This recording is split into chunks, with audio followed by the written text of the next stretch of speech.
ಇದು ನಮ್ಮ ಅಜ್ಜಿ ಶೆಡ್ಡು ನೋಡಿ ಇಲ್ಲಲ್ಲ ಒಂಥರ ಇಲ್ಲಿ ಇದು ಭಾಗ ಡಿವೈಡ್ ಮಾಡಿದ್ದಾರೆ. ಇಲ್ಲಿಗೆ ಮೇಕೆ ಮರಿಗಳನ್ನ ಇಡೋದು, ಇದರಲ್ಲೂ ಒಂದು ಭಾಗ ಡಿವೈಡ್ ಮಾಡಿದ್ದಾರೆ. ಇಲ್ಲಿ ಸ್ವಲ್ಪ ಇಯರ್ ಆಗಿ ಹೋಗಿರೋ ಅಂದರೆ ಸ್ವಲ್ಪ ಏಜ್ಡ್ ಆಗಿರೋದು, ಇಲ್ಲೆಲ್ಲ ಫುಲ್ಲು ನ್ಯೂ ಬೋರ್ನ್ ಬೇಬೀಸು. ಇಲ್ಲೆಲ್ಲ ಅಮ್ಮ ಇರ್ತವೆ ಸುಮ್ಮನೆ ಯಾಕೆ, ಇವಾಗ ತಾತ ಕರ್ಕೊಂಡು ಹೋಗಿರೋದಕ್ಕೆ. ಇದು ಫುಲ್ಲು ಯಂಗ್ ಆಗಿರೋದಲ್ಲ, ಐ ಮೀನ್ ಓಲ್ಡ್ ಆಗಿರೋದಲ್ಲ, ಇಲ್ಲೇ ಇರ್ತಾರೆ.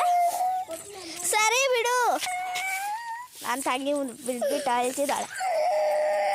ನೆಕ್ಸ್ಟು ಅಲ್ಲಿ ಒಂದು ಬಿಗ್ ಟ್ರೀ ಇದೆ, ಅಲ್ಲಿ ಕರ್ಕೊಂಡು ಹೋಗ್ತೀನಿ ಬನ್ನಿ. ಯಾಕಂದರೆ ಇಲ್ಲಿ ಬರೀ 60 ಸೆಕೆಂಡ್ಸ್ ಇಟ್ಟಿರೋದು.